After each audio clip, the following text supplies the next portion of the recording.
Hello everyone, and welcome back to the Road to 2000. My name is Caleb Denby, and I will be your driver on this journey as always.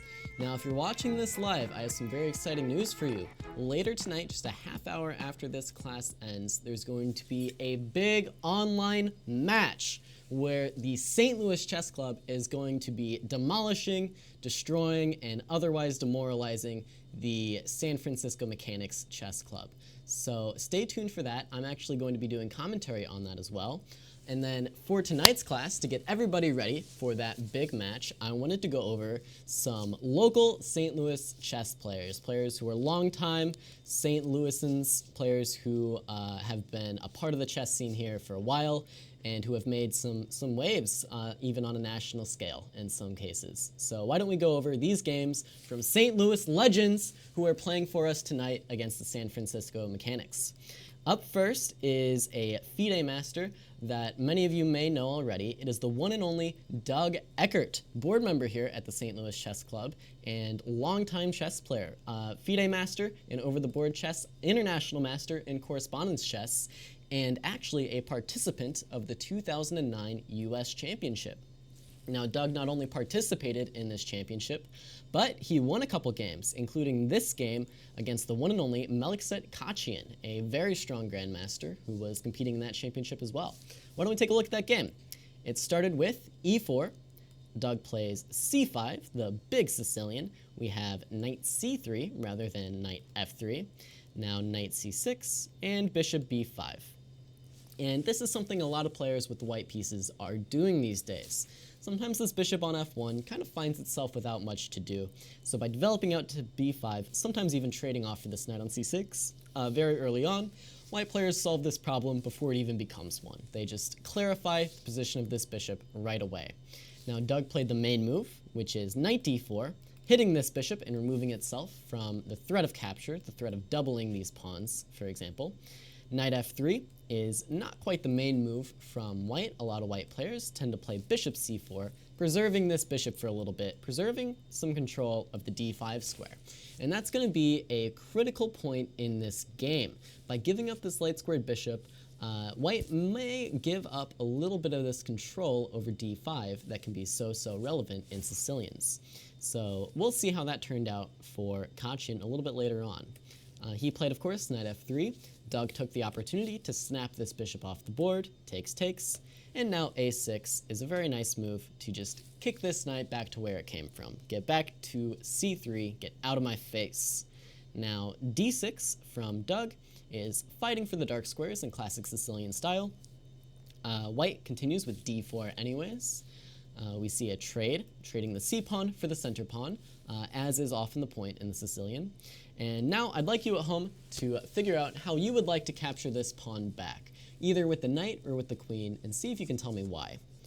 What would you like to do to take this pawn? How would you do this? Yeah, hello to everyone in the chat. Akarsh, I see you in there. Asish, hello. Wow, Jesus is in the chat. Happy Easter, everybody. All right, there's a bit of a delay. I'm assuming you all chose the most common answer, queen takes d4. And it looks like this may violate some opening principles, bringing the queen out so early. But that principle is in place, because when you bring the queen out early, it often is kicked around by the minor pieces. In this case, due to the exchange of the b8 knight for the f1 bishop, there's no way to really play knight c6 and kick off this queen, so it ends up just being a pretty active piece. That being said, Doug still does continue with e5 to hit this queen. The queen simply drops back to d3, and note that while Doug did gain some time on the queen, he did give up some control of d5, and that's why this is going to be such a big battle for these light squares. Luckily for Doug, he has a little bit of an upper hand because that light squared bishop is already off the board. He continues with bishop e6, highlighting the fact that this bishop is unopposed on these light squares, meaning no light squared bishop can challenge it. Bishop g5 comes from his opponent. Now, of course, you don't really want to play the move knight f6 here, self-pinning. You would much rather take off these dark squared bishops and leave yourself with a piece that can control d5. It's all about d5 early on here. White went ahead and traded on e7. Doug played queen takes e7. Keeping an eye on knight g5, we see queenside castles from Khachiyan. Now rook d8 defends this pawn, which was of course attacked. Now rook d2, and Doug does in fact continue now with knight f6. And we've kind of reached the end of the opening here. Black has developed all his pieces. He's going to castle on the next turn. And this is the position we have. So I'd like to ask you all at home, which side would you prefer in this position, and why? Which side and why? And there's a process that I want to talk about that you can kind of use to answer this question for yourself, and you can use in your own games to determine if you actually like your position and what you should be doing. So which side do you prefer and why? That is the legendary Sish in the chat, by the way. Amir doesn't like queenside castles by white. Fair enough.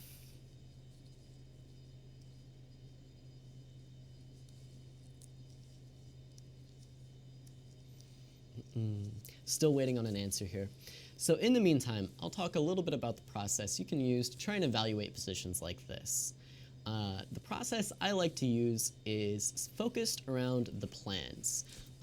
In chess, you always want your moves to have a purpose, and over the course of several moves, you want those moves to work towards a common plan, a common goal. You want your pieces and your moves to work together. Now, for white, the obvious plan is going to be to attack this d6 pawn, to put more pressure on the d6 pawn. For black, there are actually a couple plans that we're going to follow. Of course, you're going to have to start with castles, but from there, you can come up with some other ideas. In this case, I think I actually prefer the black pieces because the plan is a little bit more clear, and it looks a little bit more forcing than white's plan. For example, white can put as much pressure as he wants on this d6 pawn, but it's going to be difficult to actually capture. And it's not that severe if black even does end up losing this pawn. Meanwhile, for black, the plan is really going to be to push b5 and even b4 and start attacking this king. And if black succeeds in this plan, then it's a very, very severe threat. It's threats to the king, and white is going to be in a lot of trouble if he isn't very, very careful here. So I prefer black, and the process I use to come to that conclusion is to evaluate the plans and to evaluate which plans are more severe. I think it's a really useful way to think about chess positions, to come up with who you think is better, and to come up with what both sides should in fact be doing. In the game, Khachiyan continued with rook d1, and black castled, as we well expected. Now queen e3 comes on the board from white. He's looking to improve his queen by eyeing some of these squares, as well as some squares on the king side. And now Doug plays the simple move, queen c7. It's a nice improving move, puts the queen opposite this king, puts the queen in position to guard both of these pawns if ever needed, and it allows the queen to guard b6 as well, kind of evicting this queen before it ever got there. White now continued with the move h3, which I think is fine, and Doug played what I think is the best move, which is, of course, just to play b5. Doug has his plan, he's sticking to it, he's playing b5. And now after a3, this is where I disagree a little bit with one of Doug's moves. Doug decided to commit to a different plan than the one I'd already mentioned. Now, I wanted to ask you at home, how would you go about executing this plan? My plan is to break through with the move b4, and all that's left to do is to find the specifics, find out which moves you need to play to get the move b4 through. And the way Doug played was actually towards a different plan, which I found to be a little bit less convincing than this idea of b4. So go ahead, try and find it yourself at home, try and find what you can do to play for b4 as black here.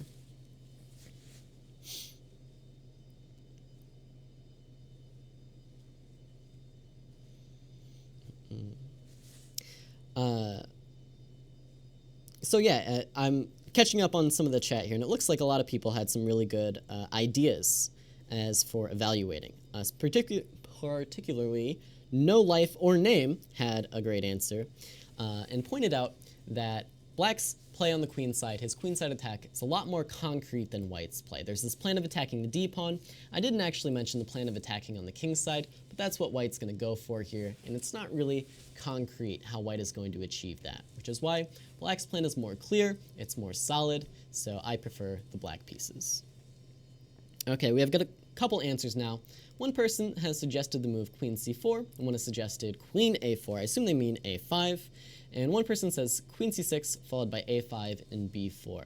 Now, the problem with queen c4 and queen a5 are, of course, this d6 pawn is left hanging. You can't just totally ignore this pawn. Queen c6, I think, makes a lot of sense. It's not the move I would have come up with, though. I think it's just a little bit too slow. You want to play as quickly as possible in this type of position, and the way to do that is actually with a slightly counterintuitive move, queen b8, which Amir B has actually come up with now in the chat. So queen b8 keeps an eye on this d6 pawn, and it's actually preparing to play b4 immediately on the next turn. So you can imagine White plays some improving move, like knight h4, for example, aiming for f5, and already Black is going to be breaking through with b4, and I think this is more than enough for a solid advantage for the black pieces here, breaking through with b4 immediately. Bonus points to you if you came up with this idea and realized it's actually possible to play the b4 move first. So if you want to be fancy about it, you can actually play b4 in the initial position, and after captures, follow that up with queen b8 when White has no way to defend this pawn. The idea is more or less the same, though. So points to you if you came up with ways to play b4. This queen c6 idea, I'm going to say, is not bad at all. I think actually, though, it does fail tactically. There's this knight takes e5 idea that you do have to keep an eye on. But the logic was there. This idea of a5 and b4 is not bad as well. Just some tactical issues. But yeah, queen b8 is a great move to play for the advantage. Instead, Doug kind of switched ideas here. Rather than commit to this b4 move, this queenside attack, he played another very logical move, and that was geared towards another very logical plan. Rather than attack the king, Doug wanted to fix his only weakness here on d6, and he did so by playing this move, rook d7. Now, White did continue with knight h4, a very nice active move for White, preparing to launch some pawns, and Doug played the move rook d8. And so it's pretty clear now the plan that Doug is playing for. He doubled his rooks on the d-file. All of his pieces are controlling this d5 square. Doug wants to play the move d5 and kind of solve all of his problems. Now, White realized that this was Doug's plan and managed to come up with the best move here to stop d5, which is, of course, the move f4. You want to stop d5 by White, not by controlling d5. That ship has kind of sailed. There's no way for White to really gain control of this square back, but what he can do is fight for the e5 square instead. So now, if Black is so bold as to try to play d5 anyways, well, he's going to get met with this move f5, and this bishop is going to be trapped. And now, there are some complicated tactics here. In fact, I think this move doesn't work due to d4, so pardon me there. What he will be met with is a capture on d5, and at the end of the day, this e5 pawn is going to be hanging. Should have stuck with what I said at first, but then I saw f5 and got excited. So, okay, like I said, countering d5 with pressure on the e5 pawn. Now, of course, Doug, very good player, St. Louis legend, did not play the move d5, which would lose due to this pressure on the e5 pawn. He instead played the nice move e takes f4, where he's clarifying things in the center a little bit. This leaves him with this pawn on d6, but what he has gained is 1, potentially a target on the e4 pawn, and 2, a very nice square for his pieces. And he immediately makes use of this with the move queen c5. I like this move quite a bit. He's cleared off the e5 square, and he immediately goes to improve his pieces by using this square. Knight f5 now comes on the board for White. And queen e5 comes on the board by Doug. He's just trying to centralize his pieces, improve his pieces with every move. This is never a bad way to go about playing chess. Khachiyan chose to play the move rook f2, trying to keep his pieces active as well, and Doug just went in for a queen trade on this f4 square. Now, immediately, I think I disagree with Doug's move once again here. Doug chose to play the move King F8, which is just geared at kind of improving his king, getting it a little bit closer to the center, perhaps preparing for some kind of endgame. For example, if white plays some nonchalant move, Doug's probably planning to take off this knight, play the move d5, and just have his king guard some of these squares a little bit. Instead, though, his opponent actually made a pretty big mistake. The move I might have preferred to see from Doug is actually a little bit more complicated. His initial plan was to break free with this move d5, and I think it still holds true here that this is something he should try to play. I think the move d5 is a great way of equalizing here for black. If e5 comes on the board, this is really the only way for white to play for an advantage still, but you're going to get met with the move knight h5. This rook will move out of the way, and then d4. And now black has truly broken free with his pieces. This bishop, which was for a moment stuck behind this pawn on d5, now has a lot of scope again. This pawn is hampering these white knights, forcing them onto slightly less natural squares. For example, knight e4, even bishop d5 is putting a lot of pressure on the white position. So it would have been a great way for Doug to get active with his pieces. Instead, though, we see the move King F8, which is not a bad move at all. I just kind of preferred this freeing move D5. And now, unfortunately for Khachiyan, he fell into a little bit of perhaps a devious trap that Doug had set. Now, for those of you familiar with the Tactics Time class, you may have seen my favorite type of tactic.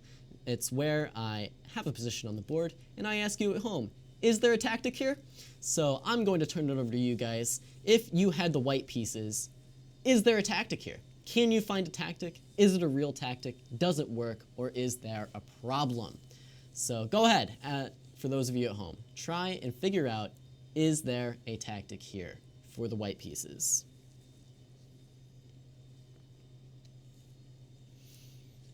And then there's a question about knight d5 that I'll go back and talk about at the end of the game, but let's stick with this for the moment. Is there a tactic here?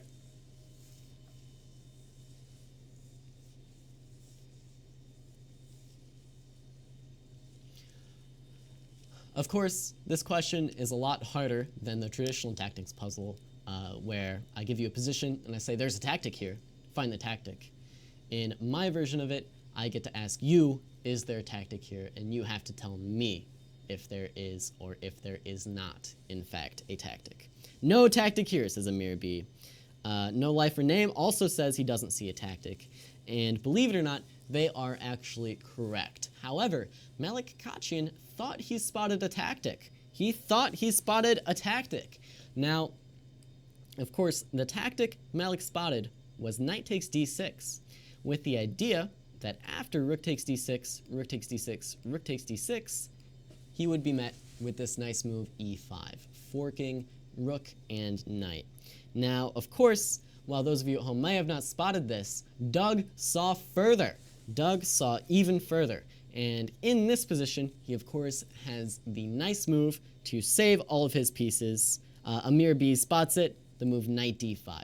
This move counterattacks the threat to the rook with the threat to the other rook and manages to save all of Doug's pieces. And from here, it's pretty smooth sailing. Doug wins a piece with this tactic and goes on to win the game. We'll go ahead and see how he did it. The game continued with rook f2, rook c6, knight e4, king e7, king d2, h6, g4, and now Doug plays this nice move f6, just getting rid of this annoying pawn on e5, freeing up the position a little bit more for his extra piece. We see pawn takes f6, knight takes, pawn takes, and now b3. And the rest of this is just technique.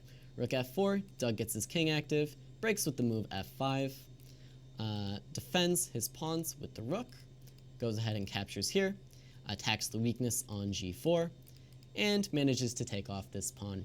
And now, in these endgames, your goal is usually just to create a passed pawn. Doug has achieved that, and now he's going to push that pawn up the board to victory. So we see that white gets his pawn rolling, Doug gets behind the pawn, And in this position, Khachiyan throws in the towel, sacrifices his rook, and resigns the game. So that's a big win for the one and only Doug Eckert, St. Louis legend. Of course, this game from the 2009 U.S. Championship, actually. So perhaps Doug is one to look out for in the upcoming match against the San Francisco Mechanics. We'll see if he can take them down, as he very well took down Khachiyan in the U.S. Championships. All right, moving on, another very strong player playing for us tonight is the one and only FIDE master, Talia Cervantes. And I asked Talia a little bit earlier today if there are any games I should go over. And she's like, oh, I don't know, I played some good games this year. I played in the Airfloat Open in Moscow, and I beat a couple GMs. And so why don't we take a look at one of the many grandmasters that Talia has defeated on her meteoric rise up the rating ladder. This was her game from the Airfloat Open. I believe it was round 3 that she had against Maxim Lugovskoy. Russian's tough for me. But anyways, this game starts with d4, d5, c4, e6, knight c3, bishop e7.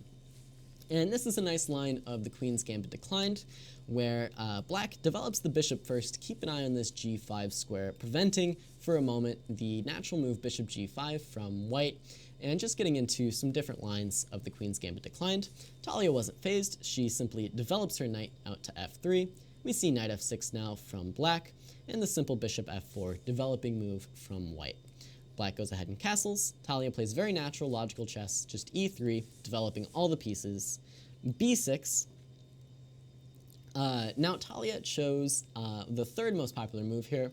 Taking on d5 is the most common. Bishop d3 has also been played many, many times, but she chose the move rook c1, just putting on some pressure on this c7 pawn without committing this bishop yet to the d3 square. Now black chose the move a6, and this is a pretty strange move actually, and I still don't quite understand it. Perhaps black is hinting that he would like to push this move b5 later on in the game, but it just seems like a waste of time here. I much would have preferred to see from black the natural move bishop b7, just developing out and getting this bishop onto an active diagonal. Instead though, a6, the slightly weird move from black, it does kind of force white's hand, so white goes ahead and captures on d5. We see e takes d5 now, and bishop d3.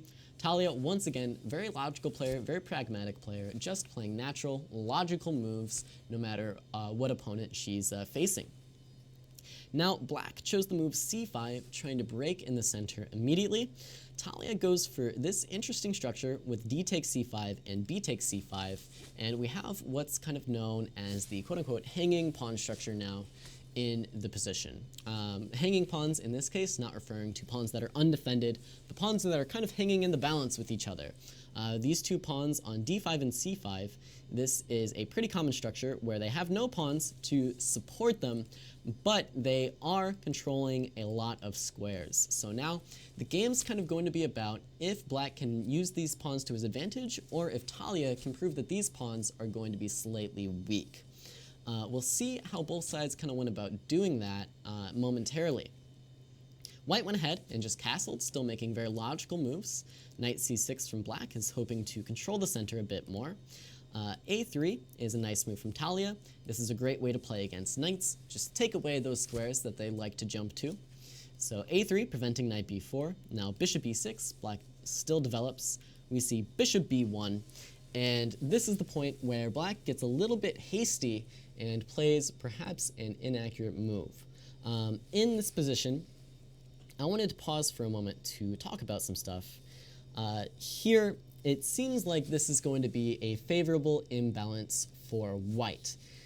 And the reason I say that is because white is very accurately putting on a lot of pressure to these pawns. If black isn't careful, for example, if black plays a slightly nonchalant move like rook e8, well, you're going to get met with a variety of moves, including knight g5, including queen c2, and you're going to be faced with quite a lot of danger to your king immediately. So that's probably why black got a little bit antsy here and played the move d4. Now, the problem with this is whenever you play a move like d4, you have to calculate. And if there's nothing that strong players hate more in chess, there is nothing that strong players hate more in chess than having to calculate. Calculating is the worst. It takes so much mental effort, so much energy. And perhaps Maxim had underestimated his up-and-coming opponent just a little bit and didn't calculate out to the end of this d4 line. It's a common break in this type of structure to try and push these pawns forward, take even more space, but here it simply doesn't work. And Talia very accurately calculated this one out, and it's the classic case of where talent can't win if talent doesn't work hard. And so Black had to put in the effort here, had to work hard, had to put in the effort to calculate this line out. And my guess is he simply didn't, or he didn't calculate it accurately enough, because Talia simply captures this pawn on d4. Now Black captures back, of course. There's still 2 defenders and 2 attackers. But then, of course, actually Black captures back with the knight. We see pawn takes, or knight takes and pawn takes. But now, knight c2, and there's simply no way to defend this pawn for Black. Talia adds another attacker, and this pawn is being fed to the wolves, as they say. So this pawn is just dead and gone now, and White has a very, very nice advantage. Maxim, of course, wanted to still try and keep things a little bit complicated. He went for this nice move, knight d5, putting some pressure on the bishop. Now, if White is so bold as to capture on d4, it's true that you're winning this pawn, but the move knight takes f4 might be a rude awakening. Now you have no good way to capture back, as you're going to get skewered. You're going to get skewered on this g5 square. But Talia, of course, sees this trick, plays very accurately. This nice move, queen d3, comes on the board, threatening checkmate. g6, of course, is the move, and Talia takes this moment to simply get her bishop out of danger with tempo on the rook on f8. And the fact of the matter here is there's simply no way to hold it all together for the white pieces. The best Lugovskoy could have done is this move bishop g5, trying to counterattack on c1. But the nice move, bishop takes f8, bishop takes c1, and now the simple recapture of the bishop and the recapture of the bishop, and this pawn is in fact going to fall simply for free. Still trying to keep things complicated though, Maxim went for this nice move bishop f5, hitting the queen, but this queen simply takes on d4, and nothing has really been gained by this bishop move. Now bishop f6 is the complicated tactic. Queen d2 comes on the board. Bishop takes b1. Now, of course, rather than take back on b1, Talia takes this time to take on f8, going up the exchange. And this is simply dead lost for Talia. Lugovskoy probably had seen this coming in his head and had thought that this nice move, knight c3, was going to save the game for him with some complicated tactics here, where this bishop defends this knight, this queen attacks this queen, and White can't really take back on d8 due to the threat of knight takes e2 with check, a nice intermediate move for Black. But of course, I'm sure everybody at home sees the correct move. Go ahead and try to find it for White. The winning move here. I'll give you a second. Okay, I'm sure you all found it. Of course, the move I'm talking about is the move bishop to d6, guarding this entire file and keeping the white pieces safe. Black might continue with knight takes e2. We'll simply take this back, and if you take on d6, we'll take on b1. Guess what? At the end of the day, I won not only a pawn, but an exchange in the complications. In the game, Black tried knight e4. Of course, this is simply nothing. Queen d5 comes on the board. Knight takes d6, takes on b1. White is still up the exchange. And the game continued for a few more moves. Talia just brought her rooks into the game. And after rook takes d4, Lugovskoy threw in the towel and simply resigned. So, I don't know if the San Francisco mechanics are watching, but if they are, I bet it's time to start sweating here, because we've got a couple of players who routinely just beat grandmasters, just beat up on them all day long. Not only grandmasters, but strong grandmasters. So a very nice game from Talia Cervantes, taking out Maxim. Another classic case of the stronger rated player, higher rated player, not putting in the effort, not calculating accurately, and the lower rated player, all you have to do, play logical chess, play logical moves, calculate when you have to, and you can upset some very, very strong players. Okay, moving on, we have a game between Julian Proleiko and Michael Mulyar. Julian, of course, a longtime St. Louisan, played for us in the Pro Chess League, was the star of the show, in the Pro Chess League finals a couple years back. In fact, clinching the entire finals for us with his game, securing the World Championship for St. Louis. We're going to take a look at a game of his from, I believe, the 2018 US Open that he played against this international master. Why don't we check it out? He started with the nice move d4, d5, c4, c6. We have a Slav defense, knight f3 from Julian, knight f6, and now e3. And this is the quote-unquote quiet variation by Julian. He doesn't try and do anything crazy, get this bishop out. He simply develops these pieces, defends this pawn, and plays very natural, logical chess. And this is a favorite style of mine. You don't go crazy, you don't go for crazy imbalances, you play chess the way it was meant to be played. You develop your pieces, you defend your center, you support your pawns, and the rest kind of plays itself. In the game, Mulyar went for the move bishop g4, which Julian responded to with this move h3. Now bishop takes f3 is a playable move, but Mulyar went for bishop h5 instead. Now Julian simply develops with the move knight c3, e6, and then I'd like you at home to try and find the move that you would play here with white. Go ahead, take a second, see what you come up with. There are a couple options, and there's really no wrong answer here, aside from a few, obviously, wrong moves. But let's see if you can find the move that Julian played in the game. All right.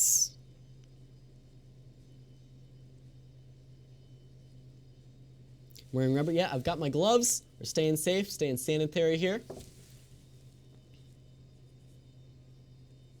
Yeah, Julian, of course, an OG of the channel. That's one word for it. He learned chess at the St. Louis Chess Club, I believe. Kind of grew up playing chess here, along with myself. And yeah, he's a familiar face at the St. Louis Chess Club, to be sure.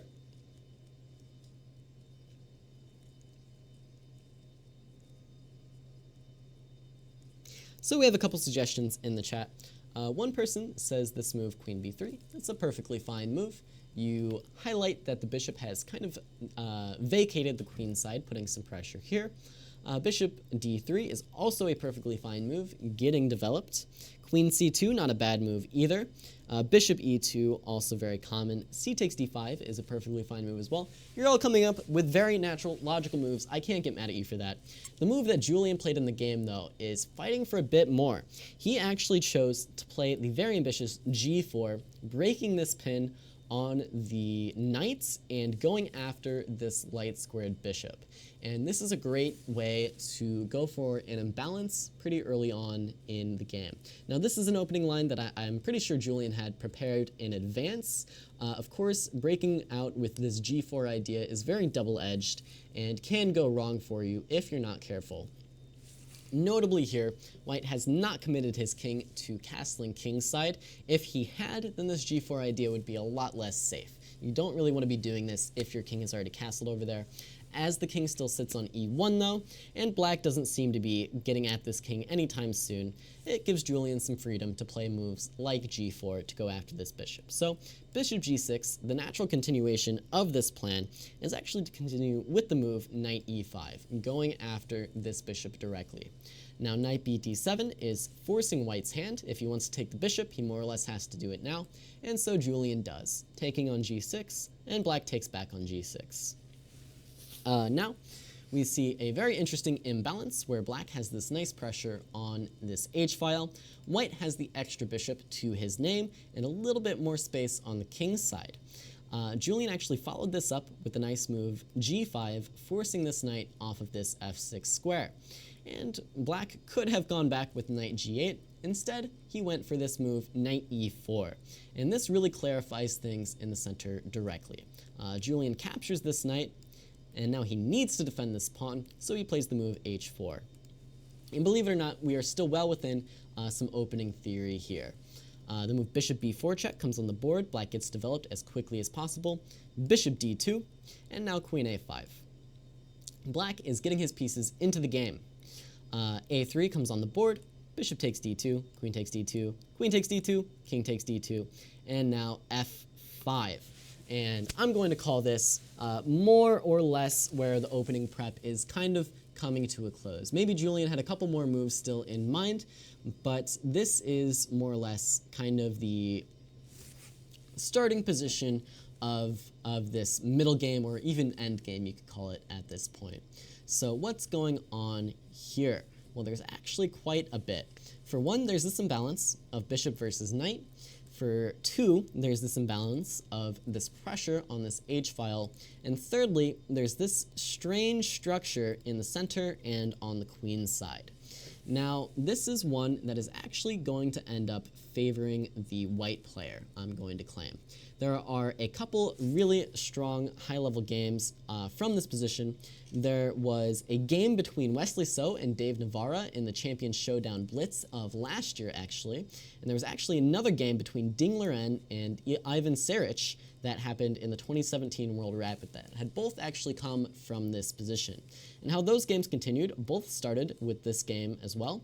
C5 is white's choice. You want to lock down these queenside structures, take even more space away from black, and lock these pawns on light squares and these pawns on dark squares, such that this bishop becomes a little bit more active. Now, rather than allow this bishop come attack the e6 pawn, black, in all three games, went for this nice move, e5. Well, actually, sorry, only in this game did black go for e5. I wanted to highlight that in the game that Wesley So played against Dave Navarra, Wesley So actually ended up winning. And let's take a look and see how that game went. In that game, Dave Navarra chose this move, rook d8. White gets the king off the d-file, stepping out of these threats with king c3.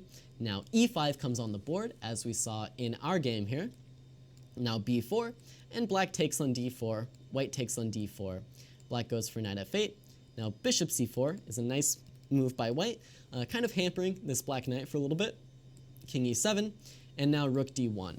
And this really highlights the plan that white should be going for here. White wants to break with this move, d5. This is the winning plan for white to advance his play. Now in this game, knight e6 ended up not quite being enough for Dave Navarra. d5 came on the board, takes, rook d7, and now bishop takes e6, king takes e6, takes, rook d1, and this ended up being a favorable endgame for Wesley So. Perhaps king e7 would have been the accurate move to kind of save the game for Dave Navarra, but after king c7, this rook came into play and ended up eating all of black's pawns, and Wesley So went on to win that game. Now, that's one of the three games from this position, and that started with rook d8. Now, in the other game, this is a game between, of course, Ding Liren and Ivan Saric that actually ended in a draw. This is more or less how black should play. Black started with the move king e7. Now after bishop c4, once again it's all about d5. Black played the move rook h7. And this is a nice idea from black, starting to put some pressure on this h-pawn. White chose rook h3 to give himself the opportunity to play rook h1 if need be. Now rook d8 from Ivan Saric in this game, king c3, as we already saw, e5, b4, takes, and now knight f8. And white went for this f3 idea, and it ended up not quite being enough for him in this game. Now, you'll notice the common theme here in both of these games that high-level players played with black. You'll notice that black ended up taking on d4. And that is actually a really, really important thing here, because now after knight to e6, white is more or less forced to take on e6 if he wants to play for an advantage. The reason for that is this knight is now putting pressure on these dark squares in the white camp. So black needs to insert this move, e takes d4, and e takes d4 to weaken these dark squares in the white camp to force white's hand into taking on e6. Now let's see what happened in our main game here that Julian played. In our game, e5 was still played. b4 is a natural continuation. King e7, bishop c4, playing all the same moves that white should be playing. Now knight f8 came on the board, very natural. King c3, rook d8, rook d1, and now here is black's key mistake. In order to maintain the balance, black needed to take on d4 followed by knight e6, if this is what he wants to go for. That way, he can put this pressure onto the white dark squares. Instead, what we see in the game is knight e6 immediately, and I'll bet you can guess what the winning move for white is here. That's right, it's the move d5. You step out of the way of this pawn and leave black with a much more awkward structure where this knight cannot put any pressure onto these dark squares. And from here, it was more or less smooth sailing from Julian. It was very accurately played endgame. C takes d5, bishop takes d5, and now these 3 pawns versus these 2 pawns are going to be enough for white to actually go ahead and simply win this game. b6 was played in the game. King c4 supports these pawns from behind, takes on c5, takes on c5, knight c7 from black. Now bishop c6 activates this bishop and opens up this d file a little bit. We see king e6, take on d8, take on d8. This rook gets active on the other open file. Now rook d2, but Julian isn't so worried about these pawns. He simply wants to promote this c pawn. Knight a6 was played. Now rook takes a7, knight back to b8, bishop e8, rook c2 check, king up to c3 actually. And now rook takes c5 is not going to be enough here for black as his king side totally collapses. And the game was soon lost with these king side pawns coming down the board and Julian promoting by force. So, very nice game from Julian Proleiko here to win against this international master. This was a very actually accurate game of chess. Julian, I think, had a lot of prep going in, and then he executed the plan perfectly and converted nicely once he got that advantage straight from the opening.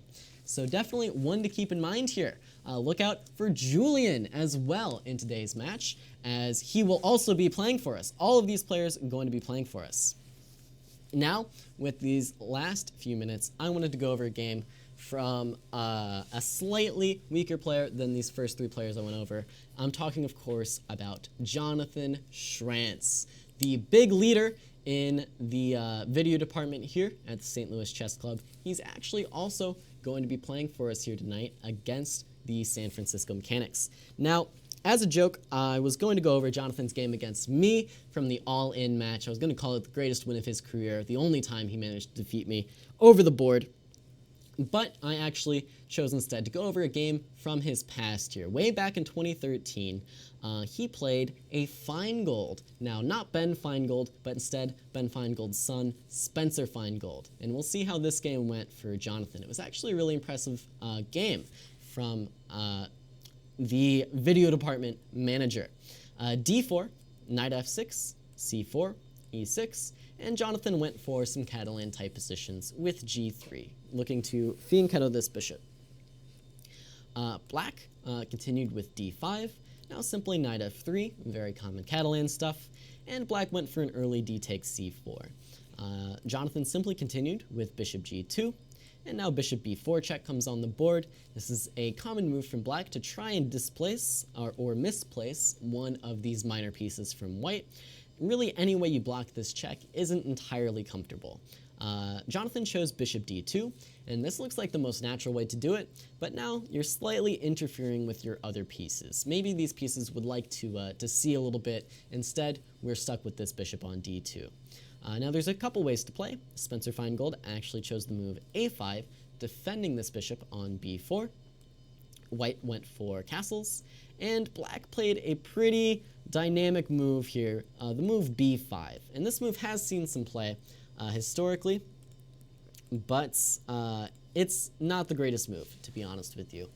Of course, the obvious drawback to it is it opens up this diagonal, and this diagonal is very, very relevant here. This rook still sits on the a8 square, and there's going to be a lot of tactics that Spencer has to look out for now with this bishop. So see if you at home can try and find the reason that b5 is a bad move. There's a move here for white that more or less gets a pretty winning advantage straight out of the opening. So go ahead, take a minute, see if you can find the kind of winning move for white.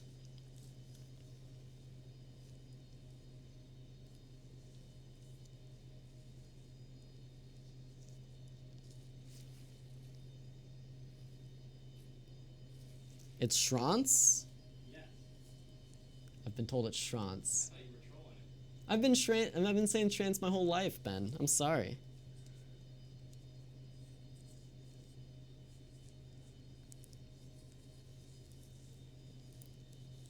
You know, actually, I've had conversations with Isaac. I'm not convinced it's Schranz. I've heard otherwise, I think. I've heard otherwise. Okay. I've been told it's Schranz. All right. Does anybody at home see the winning move? Anybody at home? Someone suggested knight e5. Someone is asking, is c6 weak? Yes, but that's not the end of the story. Someone typed XD in the chat. I think that's not a chess move they're trying to write. They're just laughing at me. A4 has been suggested, and A4 is actually the correct move here. Knight e5 is a pretty common way to try to take advantage of this diagonal, but in this case, black could simply move the rook, and you haven't really created any threats with knight e5. However, A4 is creating some very devastating threats on this pawn on b5 already. Now, due to black's lack of development, he's going to have some real problems with this piece in particular. It's kind of coming under fire from all directions here, and it might not look like this rook on a1 is putting a lot of pressure onto this rook on a8, but you would be surprised. Now, in the move, black played this move c6, and white is actually now completely winning. See if you can find the winning line, the continuation here for white to just win this chess game. Put Spencer out of his misery. How do you do it? How do you win the game? How can it be done? I'm dying to know. You have to do something now, or else black is going to be able to play a move to kind of consolidate, kind of fix his mistakes.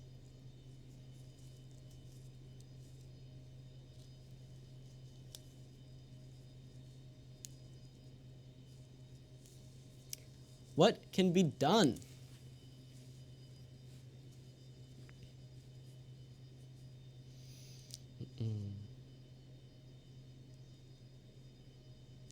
So yeah, Ashish has it, Madi has it, Ellie has it, everybody has it. The move is simply to take this pawn on b5. Now, of course, if black recaptures on b5, we have this nice move, bishop takes b4, and that's how this rook on a1 does come into play. Now, you might be wondering, well, what if black inserts this nice move, bishop takes d2? And it's true that black can insert this if white takes back with the knight, which might seem natural, while black takes back on b5 and actually has a really nice position. But unfortunately, white can take back with the other knight. And now, there's some devastating problems on this diagonal, and black cannot fix the structure by taking back on b5. Like I said, this rook comes under fire from all directions. If you take on d4 here, well, you're going to get met with a few different moves. For example, simply knight a3 is a great way to get into the game. You can imagine something like this would happen, and the white pieces are just walking all over the black position here, with threats coming onto the board from all angles. In the game, though, Jonathan ended up missing this, and instead of taking on b5, just developed with knight c3. And so missed his chance to put Spencer out of the game early on. But fortunately for Jonathan, more chances were to come later in this actually very interesting game. Just wanted to highlight this opening misstep that Spencer had made and how Jonathan could have taken advantage of it. So it goes to show you it's never too early to start thinking and start calculating in your chess games. Opportunities to win can sometimes come as early as move 8. Okay, the game continued though. Spencer went ahead and castled. And now queen b1 was Jonathan's idea. It's slightly strange. It's a little bit of a strange maneuver, but it makes some sense. Jonathan wants to put this rook onto d1 and support his center in that manner. Queen b6 now from Spencer.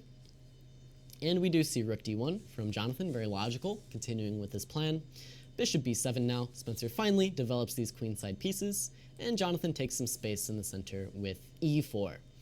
Knight b d7 from black, and Jonathan just continued with the move e5, kicking this knight out of its nice home on f6. This, of course, gives black the d5 square. In exchange, though, Jonathan, with this sneakily placed queen, gets to make some threats on the king side, continues with this move, knight g5. Of course, checkmate is difficult to stop, so Spencer stopped it with the only way he could with this nice move, g6. Now, of course, g6 does not come without its drawbacks. The drawbacks, of course, being whenever you push this pawn, you very severely weaken the dark squares around your king. So for the rest of the game, look to see Jonathan trying to take advantage of these dark squares. This is going to be the theme of the game. He played this line to weaken these squares, and now that these squares are weak, he's going to go for an attack and try and get at Spencer's king. Queen e4 was the natural continuation, and it's what was played in the game. You get the queen over to the king's side to start making these threats with this nice pawn on e5 to support your attack. King g7 by Spencer is actually a little bit strange. It's true that this king, for the moment, does help defend some of these squares. It allows this rook to kind of swing over to h8 if need be. But by placing this king onto g7, we're going to see that much later down the road, Spencer actually runs into a little bit of trouble due to this king's placement. And I'll talk about that a little bit more when we get there. To start with, though, Jonathan continues very naturally. Queen h4 makes a threat. Only good way to stop it for black is to play this move h5, which of course further weakens the black king's position. He's kind of holding on for dear life now, trying to keep everything shut down on the king's side.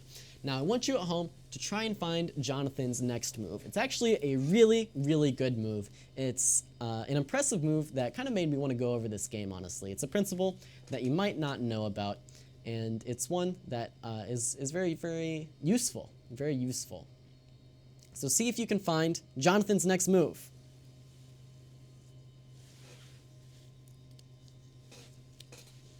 What can you find?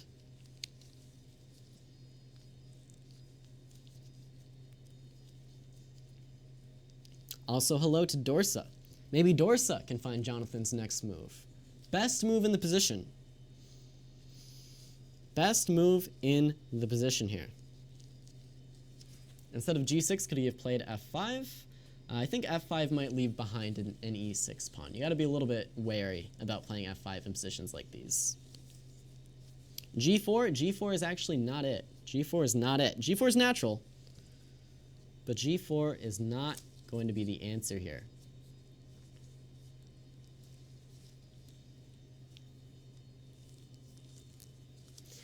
Let's talk about G4, though. The problem with G4 is that it's simply not really threatening enough. The move Rook H8 is going to come on the board, and if you're not careful, Black might actually take you and get this rook into the game, get these rooks a little bit more active. So Rook H8 is pretty much defending.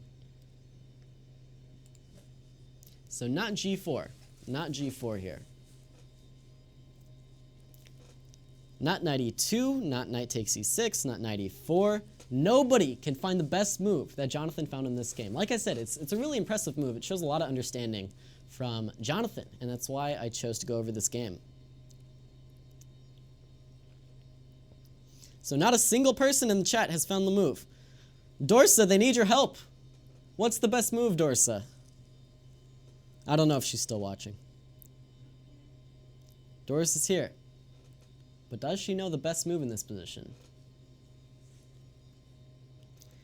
Tristan says knight takes d5. He's approaching the truth. He's approaching the truth.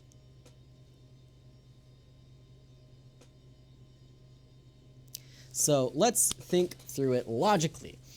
Get ready here. I'm about to spoil the answers. So we want to get rid of this knight. Why do we want to get rid of this knight?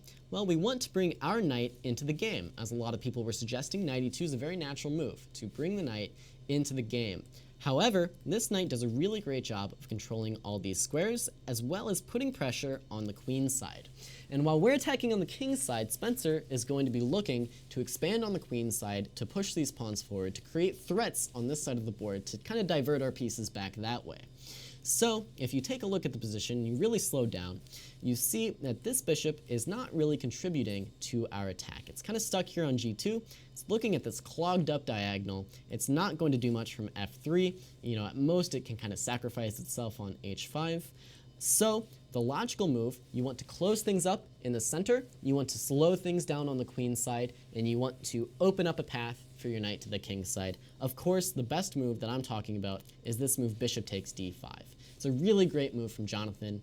It locks the center and allows him to freely divert this knight over to the king's side.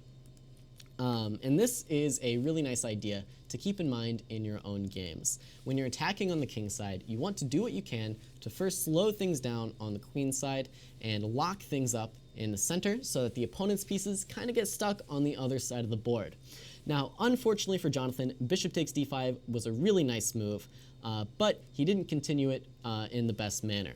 So by taking off this knight, he actually manages to take off this b5 pawn as well. When you take off this b5 pawn, black's dreams on the queen side are kind of just totally dead here. If black wants to regain this pawn, he has to take back on c3, but after b takes c3, well, white is kind of winning on both sides of the board here. For example, queen takes b5, rook b1, queen c6, and now a nice move, queen f4. Look at how these pieces are locked out of the game. They cannot come to the aid of the king. And now moves like knight e4.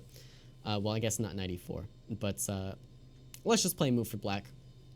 Moves like knight f3, heading over to h3, heading into h6. These are going to be devastating, and black is just totally dead lost here. This closing up of the center really does the trick for Jonathan. Unfortunately, though, this nice move, a takes b5, was needed to kind of cement this advantage. Instead, Jonathan went immediately for knight e2, and now things are a lot more complex, a lot more difficult.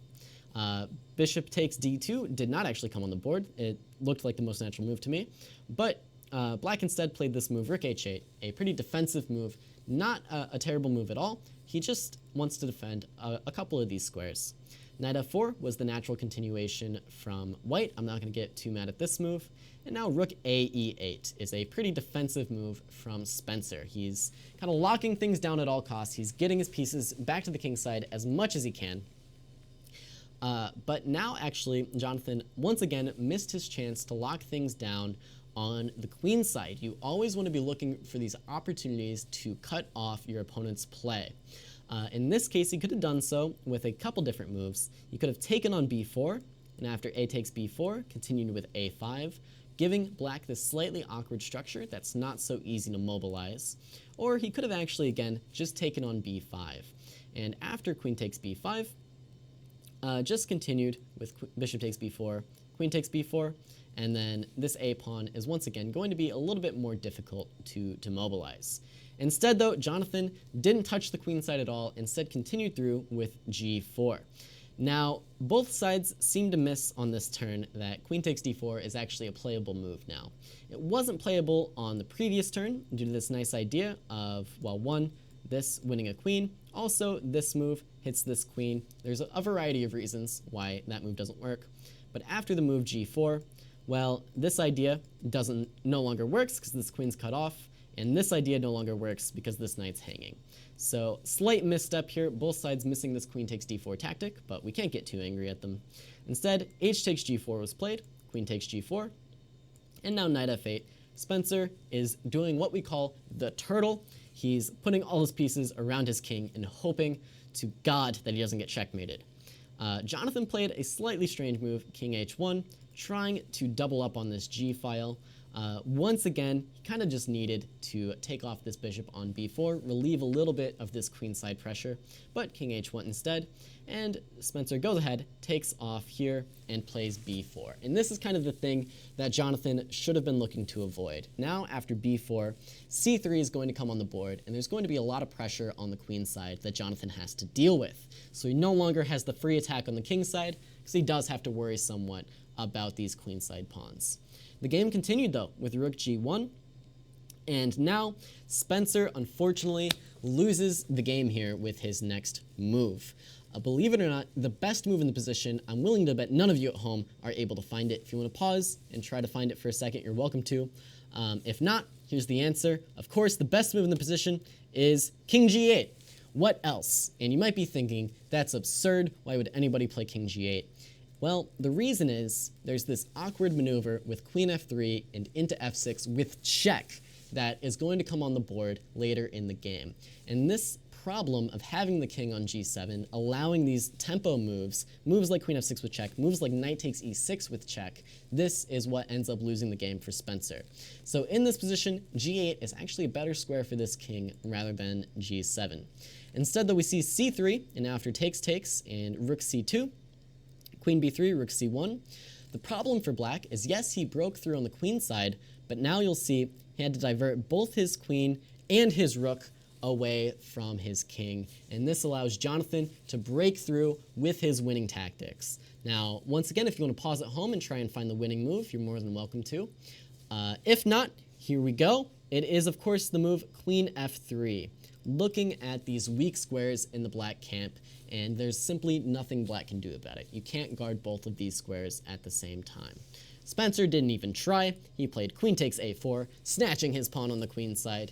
Now, of course, the nice continuation, you sacrifice this knight on e6, knight takes e6, queen f6, check, king h6, knight takes f7 with check, king h7, and Jonathan just takes off the rook. Simple enough for me. Rook takes h8 comes on the board, and now queen takes e6 takes another free piece. And what do we have here? Well, Jonathan's up in exchange, and this king is simply getting checkmated. Queen takes d4 was played, queen f7 is check, king h6, rook takes c3, makes some threats against this king. This move comes on the board with check, simply king g1. Queen f5 is trying to hold on, but this hangs a bishop, which Jonathan simply captures.